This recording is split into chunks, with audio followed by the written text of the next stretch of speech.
Brigadier Sakhawat Hossain যেভাবে আওয়ামী লীগের গুণ কীর্তন করছেন, যে আওয়ামী লীগ ঐতিহ্যবাহী দল, তাদের অনেক অর্জন আছে, আওয়ামী লীগের নেত্রীকে উনি শ্রদ্ধা করেন, সম্মান করেন, অশ্রদ্ধা করেন না, তো ওনারাও আসুক, ওনারা দল গোছান, আওয়ামী লীগের দায়িত্ব কি ওনাকে দিয়েছে কেউ? আর কোনো ছাড় হবে না। অবিলম্বে এই সাখাওয়াতের পদত্যাগ করতে হবে, করতে হবে এবং করতে হবে। ছাত্র জনতা রক্তের সাথে বিশ্বাসঘাতকতাকারী এই ব্রিগেডিয়ার সাখাওয়াত, আওয়ামী লীগের প্রেতাত্মা, ভারতের দালাল, এই সাখাওয়াতকে অবিলম্বে পদত্যাগ করতে হবে। আসসালামু আলাইকুম। হাজার হাজার ছাত্রের রক্তের বিনিময়ে দ্বিতীয়বার এ দেশকে স্বাধীন করা হয়েছে। আর এই স্বাধীন দেশে ছাত্ররাই সাখাওয়াতকে বানিয়েছিলেন স্বরাষ্ট্র উপদেষ্টা। আর সেই সাখাওয়াত স্বরাষ্ট্র উপদেষ্টা হওয়ার পর তিনি আওয়ামী লীগের দালালি করে যাচ্ছেন। তিনি যেভাবে আওয়ামী লীগকে প্রমোট করছেন, আওয়ামী লীগের রাজনীতিকে আবারও দেশে প্রতিষ্ঠিত করার জন্য, এবং শেখ হাসিনা যে অপরাধ করেছে, যে হত্যা করেছে, গণহত্যা, এবং 16 বছর যে নির্যাতন করেছে মানুষের পরে এই আওয়ামী লীগ দলটি, সেই বিষয় নিয়ে কোনো অনুশোচনা এই সাখাওয়াতের ভিতরে নেই। উল্টে তাদেরকে প্রতিষ্ঠা করার জন্য তার কার্যক্রম হাতে নিয়েছে বলে মনে হচ্ছে।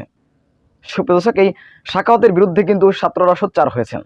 শুধু ছাত্ররা নয়, এদেশের প্রত্যেকটি দলের নেতাকর্মীরা সোচ্চার হয়েছেন। বিএনপি রাত্রেই বিভিন্ন জায়গায় বিক্ষোভ মিছিল করেছেন সাখাওয়াতের পদত্যাগ চেয়ে। বিভিন্ন গুণীজনেরা, বিভিন্ন রাজনৈতিক বিশ্লেষকরা বলছেন এই সাখাওয়াত তিনি ভারতের আওয়ামী লীগের দালাল। আমরা একে একে বিস্তারিত জেনে আসি। এই রক্তের মধ্য দিয়ে একটা সরকার মাত্র ক্ষমতায় আসতেই পারলো না, তার স্বরাষ্ট্রমন্ত্রী বাহাদুর সারা বাংলাদেশের আন্দোলনরত নেতা ছাত্র জনতার সাথে একরকম গাদ্দারি করে, আমরা কয়েকদিন থেকেই তার গতিবিধি আমরা দেখছিলাম, যে উনি গাদ্দারি করে আজকে যে বক্তব্য দিয়েছেন, গোটা জাতি তার এই বক্তব্যে ফুসে উঠেছে। শেখ হাসিনার পতন হয়েছে বিগত 5 তারিখে, তিনি পালিয়ে গিয়েছেন নিজের জীবন নিয়ে, তার বোনকে নিয়ে, তার দলের লক্ষ লক্ষ কর্মী বাহিনীকে নিরাপত্তাহীন রেখে, অরক্ষিত রেখে তিনি একা তার জীবন নিয়ে পালিয়ে গেলেন। যদিও তার 2 দিন আগে তিনি বলেছিলেন যে শেখ হাসিনা পালায় না। তার 2 দিন আগে তিনি দম্ভ করে, অহংকার করে বলেছিলেন যে শেখ হাসিনা পালায় না, অথচ তিনি পালালেন, এবং পালালেন একা একাই পালালেন, পরিবার পরিজন নিয়ে, আর কাউকে তিনি নিতে পারেন নাই। তো যাই হোক, শত শত ছাত্র জনতা রক্ত ঝরেছে, আপনি জানেন, রক্তের দাগ এখনো শুকায় নাই। এখনো এই ছাত্র ছাত্রী এবং যারা মজলুম মানুষ, যারা শহীদ হয়েছেন, তাদের পরিবার পরিজনের মধ্যে হাহাকার চলছে। দেশের মানুষের মধ্যে এই ক্ষত এখনো ন্যূনতম শুকায় নাই। তার ফলস্বরূপ আমরা একটা সরকার পেয়েছি। আমরা আশা করেছিলাম যে এই সরকার দীর্ঘ 15 বছরের জুলুম, পীড়ন, অত্যাচারের যে মূল হোতা এই আওয়ামী লীগ এবং তার প্রধান নেত্রী শেখ হাসিনা, যারা বাংলাদেশে অসংখ্য মানবাধিকার বিরোধী অপরাধ, যারা লুণ্ঠন, যারা খুন, যারা গুম, যারা নিপীড়ন, অসংখ্য অন্যায় এবং মানবতা বিরোধী অপরাধে অভিযুক্ত, দীর্ঘ 15 বছর বাংলাদেশে কি পরিমাণ জুলুম হয়েছে, মানবতা বিরোধী অপরাধ হয়েছে, আপনারা দেখেছেন, আমরা বারবার কাগজে করেছি, আমরা নিজেরাও তার শিকার। অথচ এই রক্তের মধ্য দিয়ে একটা সরকার মাত্র ক্ষমতায় আসতেই পারলো না, তার স্বরাষ্ট্রমন্ত্রী বাহাদুর সারা বাংলাদেশের আন্দোলনরত নেতা ছাত্র জনতার সাথে একরকম গাদ্দারি করে, আমরা কয়েকদিন থেকেই তার গতিবিধি আমরা দেখছিলাম, যে উনি গাদ্দারি করে আজকে যে বক্তব্য দিয়েছেন, গোটা জাতি তার এই বক্তব্যে ফুসে উঠেছে। আন্দোলনরত ছাত্রদের কথা বলেন, আমাদের সমস্ত আন্দোলনরত সমস্ত দলের নেতাকর্মীদের কথা বলেন, সমস্ত মানুষ আজকে জেগে উঠেছে, ফুসে উঠেছে। আমি দেখলাম, আমি বিভিন্ন সামাজিক মাধ্যমে দেখছিলাম যে শেখ হাসিনা পদত্যাগ করলেও ষড়যন্ত্র কিন্তু থেমে নেই। হ্যাঁ, এবং ষড়যন্ত্র যে আছে, তার ছেলের কথাবার্তা, তার এক রকমের প্রতিবন্ধী ছেলে, তার কথাবার্তা শুনছিলাম, অসংলগ্ন অর্বাচীন কথাবার্তা। শেখ হাসিনার কথা আমরা ভয়েস শুনেছি, জানি না সত্য কি মিথ্যা। একবার বলেন পদত্যাগ করেন না, একবার বলেন পদত্যাগ করেছি, একবার বলেন কোথায় আছি, নানান ধরনের বক্তব্য। এবং আমরা তার প্রেক্ষাপটে দেখলাম পরবর্তী নাটক হিসেবে, এবং এর পরবর্তীতে আমরা দেখলাম যে গোপালগঞ্জ সহ ঢাকা এবং কয়েকটি নগরে নানান ধরনের বাংলাদেশের হিন্দু সম্প্রদায়ের লোক সাজিয়ে তাদেরকে এনে নানান ধরনের নাটক মঞ্চস্থ করা হচ্ছে। এবং আমি আজকের খবরের কাগজে দেখেছি, এবং আপনার এই ফেস দ্য পিপুলের একটা নিউজে আমি দেখলাম যে সংখ্যালঘুদের উপর হামলার প্রস্তুতি নিচ্ছে আওয়ামী লীগ। বাজেট 1000 কোটি টাকা, বাজেট 1000 কোটি টাকা। আওয়ামী লীগের সজীব ওয়াজেদ জয় সহ 5 জন, আসলে কথাই বলবো না, জি কেন পারে, আমি দুঃখিত আসলে। জি জি আপনি আপনার ওখান থেকে কিন্তু শোনা যাচ্ছে, আপনার কথা স্পষ্ট শোনা যাচ্ছে। আপনি বলুন, খুব গুরুত্বপূর্ণ কথা বলছিলেন। জি, এটা মনে হয় 9 দিগন্তে একটা প্রতিবেদন প্রকাশ হয়েছে এই বিষয়ে। জি, জনাব বাবু বলছেন।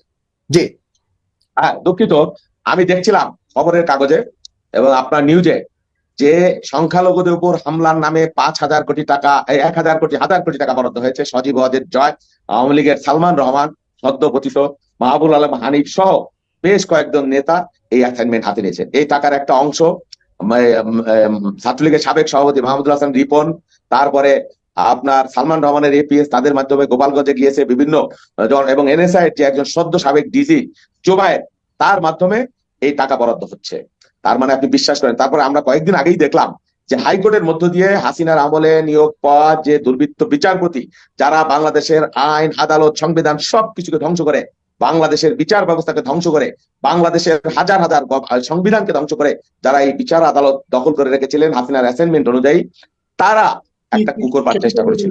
আমরা খবর পেয়েছি এবং আমাদের ছাত্র জনতা তাদের সেই ষড়যন্ত্র নস্যাৎ করে দিয়েছে।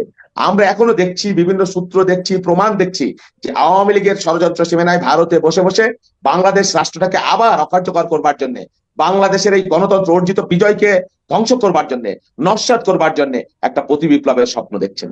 আমরা স্পষ্ট করে বলে দিতে চাই, যত ষড়যন্ত্র করবেন কোনো লাভ হবে না। আমরা এর আগেও বলেছি, এই সরকারের মধ্যে আওয়ামী লীগের কোনো প্রেতাত্মা থাকলেও থাকতে পারে। দিনে দিনে পরিষ্কার হয়ে যাচ্ছে। আমরা ব্রিগেডিয়ার জেনারেল সাখাওয়াত হোসেন, আমরা তার কয়েকদিনের বক্তব্য, গতিবিধি এবং সর্বশেষ আজকে তিনি আওয়ামী লীগের যে গুণ কীর্তন, তাদের ঐতিহ্য, তার নেত্রীকে উনি সম্মান করেন, অথচ বাংলাদেশে হাজার হাজার মানুষের রক্ত ঝরেছে, আজ পর্যন্ত একটা মামলা আমরা করতে পারেন না এই সরকার। আমরা স্পষ্ট ভাবে বলতে চাই যে আমরা শেখ হাসিনাকে উৎখাত করেছি 18 বছর লড়াই করে, অনেক রক্ত ঝরেছে, প্রয়োজনে আরো রক্ত ঝরবে, কিন্তু আমরা দিল্লির মৌলানা ভাসানী সেই কথার মতো আমরা স্পষ্ট করে বলতে চাই যে পিন্ডির জিঞ্জির ছিন্ন করেছি দিল্লির দাসত্ব করবার জন্য না, হাসিনাকে উৎখাত করেছি, প্রয়োজনে এই দালালদের বিরুদ্ধে লড়াই করবার জন্য, রক্ত দেবার জন্য আমাদের হাজার হাজার নেতাকর্মী প্রস্তুত আছে। আর কোনো ছাড় হবে না। অবিলম্বে এই সাখাওয়াতের পদত্যাগ করতে হবে, করতে হবে এবং করতে হবে। ছাত্র জনতার রক্তের সাথে বিশ্বাসঘাতকতাকারী এই ব্রিগেডিয়ার সাখাওয়াত, আওয়ামী লীগের প্রেতাত্মা, ভারতের দালাল, এই সাখাওয়াতকে অবিলম্বে পদত্যাগ করতে হবে। কিন্তু উনি যেটা চেয়েছেন যে আওয়ামী লীগ তো ব্যান করা দল নয়, তাদের তো রাজনীতি করার অধিকার রয়েছে, তার ঐতিহ্যবাহী একটা ইতিহাস রয়েছে, তারা সামনের সময়ে তারা নির্বাচন করার সুযোগ পাবে, জনগণ তাদেরকে ভোট দিলে তারা ক্ষমতায় আসবে। তিনি ঝামেলা করতে না করেছেন, কোনোভাবে যেন তালগোল পাকানো না হয়, ঝামেলা পাকানো হয়, এই শর্তে তিনি শেখ হাসিনাকে দেশে আসতে বলেছেন। এতে আপনাদের আপত্তিটা কোথায়? কেন আপনারা যাচ্ছেন যে আওয়ামী লীগ কোনোভাবে যেন? আমরা তাদের রাজনীতি নিষিদ্ধের কথা আমরা কেন বলবো? আপনারা দেখেন নাই রাজনীতি কেন নিষিদ্ধ হবে? এই যে 15 বছর, উনি কি একবারও বলেছেন যে যারা অন্যায় করেছে, রক্তপাত করেছে, যাদের হুকুমে এই যে শত শত শত শত নেতাকর্মীকে হত্যা করেছে, তার বিচারের কথা উনি একবারও বলেছেন? উনি স্বরাষ্ট্র মন্ত্রণালয়ের দায়িত্ব নিয়েছেন। আমরা কি শেখ হাসিনাকে আমরা তাড়িয়ে দিয়েছি বাংলাদেশ থেকে? উনি কি কারণে পালিয়ে গেলেন? এখন উনি তাকে আনবার জন্য ব্যস্ত। আসেন, ভালো কথা, কিন্তু আমাদের বক্তব্য যে বাংলাদেশে বিগত দিনে যত অন্যায় হয়েছে, অত্যাচার হয়েছে, নিপীড়ন হয়েছে, এর জন্য প্রধান আসামি হবে শেখ হাসিনা। তার বিচার করতে হবে, তাকে বাংলাদেশে আনা হোক, তাকে গ্রেপ্তার করে আন্তর্জাতিক আইনের মাধ্যমে হোক, যেভাবে হোক তাকে বাংলাদেশে আনতে হবে এবং প্রত্যেকটা অন্যায়, অত্যাচার, লুণ্ঠন, মিথ্যাচার, নিপীড়ন, মানবতাবিরোধী অপরাধের জন্য বিচার করতে হবে, বাংলাদেশের প্রচলিত আইনে বিচার করতে হবে এবং দ্রুততম সময়ে কম্বল বাঁচলে কি যেন বলে যে পশম বাঁচলে আর কম্বল থাকে না। আওয়ামী লীগের কোন নেতা বিনা ভোটে নির্বাচিত হন নাই? আপনি বলেন, একটা নেতার নাম বলেন ভোট ছাড়া নির্বাচিত হয়েছে, রাতের বেলায় নির্বাচিত হয় নাই, এটি কি অপরাধ না? এই অপরাধের জন্য শাস্তি হবে না? আওয়ামী লীগের কোন নেতা দুর্নীতির সাথে যুক্ত না? আওয়ামী লীগ কি কিন্তু বাংলাদেশে আছে? আসুক, আসতে কোনো অসুবিধা তো নাই, আমরা তো সেটা বলছি না।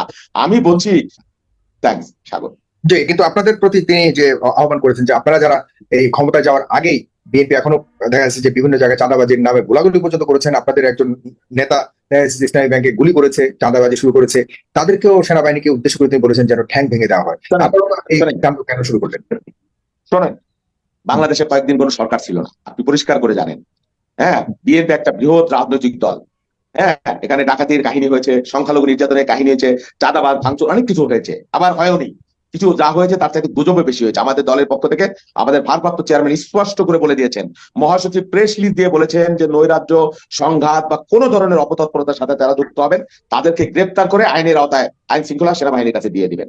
আমরা এত বৃহৎ রাজনৈতিক দল, 15 বছর, অনেকেই নানান কারণে ব্যক্তিগত বিদ্বেষ, ক্ষোভ, পুঞ্জীভূত নানান ধরনের সমস্যা, এর মধ্যে আবার অনুপ্রবেশকারী, গোলা পানিতে মাছ শিকারের অনেক কেউ আছে নিশ্চয়ই। পুরোপুরি চিহ্নিত এবং দায়িত্ব আমি বলছি না যে আমার দলের কেউ কোনো বিপদগামী এই অপরাধের সাথে জড়িত না, নিশ্চয়ই থাকতে পারে। আমরা অনেককে বহিষ্কার করেছি, আপনি দেখেছেন বিভিন্ন অঙ্গ সংগঠন, বিএনপি অনেককে অপরাধিত হয়েছে, অনেকেই বহিষ্কার হয়েছেন। আমাদের কাছে অভিযোগ আসার সাথে আমরা করেছি, এগুলো তদন্ত, সামান্য অভিযোগ আসবার পরে জিরো টলারেন্স। আমরা ওই রাজনীতি করতে চাই না। অনেক হানাহানি হয়েছে, অনেক রক্তপাত হয়েছে, অনেক লড়াই হয়েছে, অনেক লুণ্ঠন হয়েছে, অনেক অপরাধ হয়েছে 52 বছর 53 বছরে। আমরা সামনের দিকে তাকাতে চাই, আমরা পিছনের দিকে যেতে চাই না। আমাদের দলে যদি অন্যায়কারী, কোন লুটেরা, কোন চাঁদাবাজ, দুর্বৃত্ত থাকে, আমরা সেগুলো বাছাই করছি। স্পষ্ট বক্তব্য, পার্টি টপ টু বটম, এটা আপনাদেরকে ক্লিয়ার করা হয়েছে এবং মেসেজও আপনারা পেয়েছেন। হ্যাঁ, এত বড় রাজনৈতিক দল, নানান ধরনের বিষয়, নানান ধরনের মত পথ অনুপ্রবেশকারী নানান ধরনের থাকতে পারে। আমাদের কাছে অভিযোগ আসলে যদি ন্যূনতম প্রমাণিত হয়, আমরা তার মধ্যে ব্যবস্থা নিচ্ছি। এখানে কোনো আপোষ করবার সুযোগ নেই। জিরো। সুপ্রিয় দর্শক, আপনারাও কি সাক্ষাতের পদত্যাগ চান? অবশ্যই আপনাদের মূল্যবান মন্তব্য কমেন্ট বক্সে জানাবেন। সবসময় সত্য নির্ভর তথ্য পেতে স্বাধীন বাংলা ইউটিউব চ্যানেল সাবস্ক্রাইব করে আমাদের সাথে থাকুন।